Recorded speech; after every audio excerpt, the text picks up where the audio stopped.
let's try an experiment. First, we're gonna want to butter up our crust. Whoosh. Then we're gonna drizzle on our favorite buffalo sauce.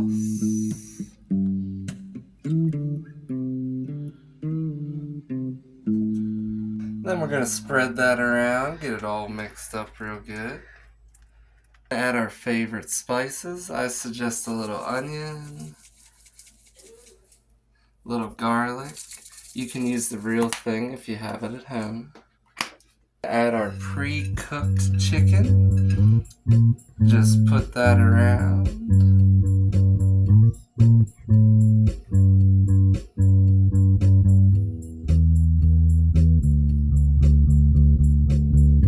Now let's add the cheese.